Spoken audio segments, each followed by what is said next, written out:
Hey, yo. Ooh, he started this thing with a different thing.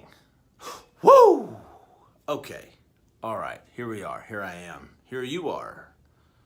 Listen, again, if we can't have a little bit of humor added into all this seriousness and all these serious topics, what are we really living for? I mean, come on. I got like a gunmetal colored shirt on, like I'm gonna, like I'm in the army, and then I got my American flag do-rag on top of my head. So like I am ready for war. Hope you are as well.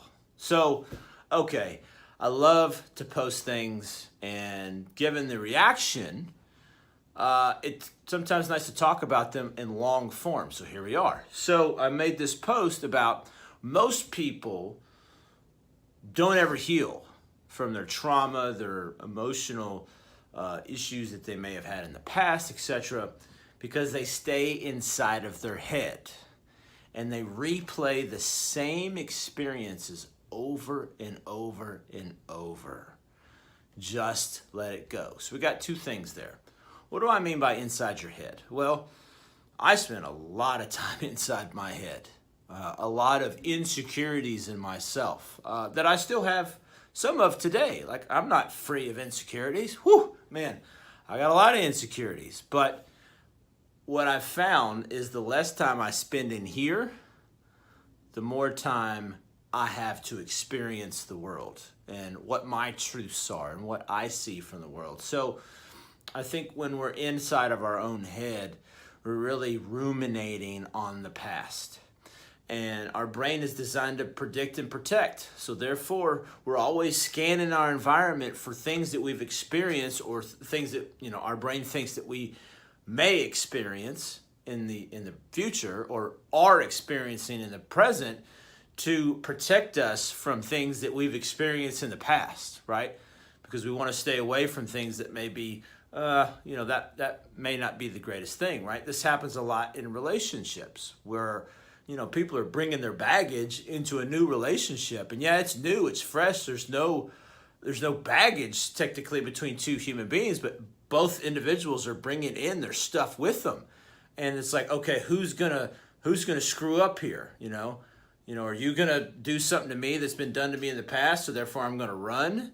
Because that's my coping mechanism, is just to run and run away from things? Or, am I going to stay here and I'm going to create an argument because I anticipate you created an argument because that's what my ex did? So this really causes us to have a lot of unhealed things go through our day because we just never let shit go. Sometimes because we don't even know what to let go of. I mean, it's so difficult. There's so much of life that we all experience, no matter how rich you are, how poor you are, what gender you are, what color you are. We're all experiencing things just differently. And I may experience something that you experience, and I may just have like this built up scar from it, and you may go unscathed, or vice versa. It just depends. So we've got that piece of it. It's just constantly being in our heads, ruminating and almost expecting the worst to happen because we've experienced it before. So therefore, if we've experienced it, then it must be true, right? So we manifest it and we get into those relationships that were like the other relationships we've been in, and then we blame it on the fact that men or women are bad people. But no, that's not the truth. It's because we've entered into this agreement with ourselves that we're going to get hurt. So by God, you must be the reason for all my hurt. And the second thing is letting go. And it's like, it's a fine line in this world right now is, okay, let things go. How dare you tell me to let things go?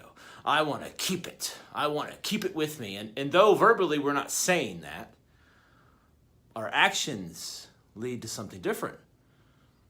Because if you had let it go, it wouldn't be rearing its ugly head in situations that are important to you, where it's like, well, how can I get unstuck? How do I get over the hump?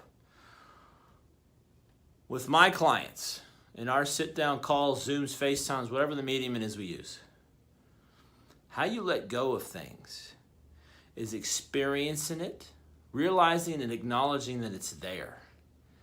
When you can acknowledge and have awareness and accept those 3 A's, if you can accept it, you can acknowledge it, and you're aware that it exists. That is such a powerful thing. And sometimes it's hard to do it on your own because you know why? Not only are you experiencing in your mind the past, but you're also experiencing the present. So life is throwing things at you already. When you're trying to process this, you see the memes, it's like, it's almost 2022. I'm still processing 2020. Well, that's kind of funny, but it really is true. We're trying to go through life, but yet we're still trying to process something that happened to us when we're 10 because we just haven't been able to do it because we haven't focused on it or it hasn't been necessarily important in the moment that it comes. So how do you let it go? Well, using that 3A system, sometimes it takes somebody else's eyes on it to realize that something's actually there. I see that a lot. It's like, oh man, I didn't think that really affected me, but it does. I've been the same way. There's things that I lead back, in my past. It's like, I didn't think that really affected me the way that it does, but it really does. The second part of this is peace. Peace and freedom are the same thing to me. When you have peace, you have freedom. So in order to have peace, it's some sort of forgiveness in a way. Being able to either be able to forgive another person or forgive yourself. Because how much of our traumas are we putting ourselves on the chopping block because we participated, because we were present, because we should have done something differently but didn't. And thus we become the villain in our own story because we're judging ourselves today with hindsight on what we should have done yesterday. That's suffering all in itself. What happened, happened. It couldn't happen any other way because it didn't. That literally, for me, may be the most powerful quote ever given to me. For me personally and when I coach clients. Because you know what? What happened to you in your past happened. You can't go back and change it. You're not Marty McFly in the Back to the Future DeLorean and be able to go back and redo something that you did. You can't. But what you can do is come to peace with it, to forgive yourself. I have several clients right now that have a lot of things from their past that they're dealing with. One of the easiest way to forgive yourself is to write a letter to yourself. I had this this assignment given to me by a therapist. It's, Josh, I want you to write a letter to yourself at whatever age I was, 37, 38, talking to your 18-year-old self. What would you say? What would you say? And then also, I want you to talk to that person and forgive them. And then when you're done with it, take the piece of paper, roll it up, and throw it away. Because that basically gets it off of you. And it works. So, letting it go is not easy. But it is simple. Understand my words. It's not easy, but it's simple. And you can do it. And again, sometimes it takes just another person. That's the beauty of humans, is we need each other. #value if you found value in this video. Have a great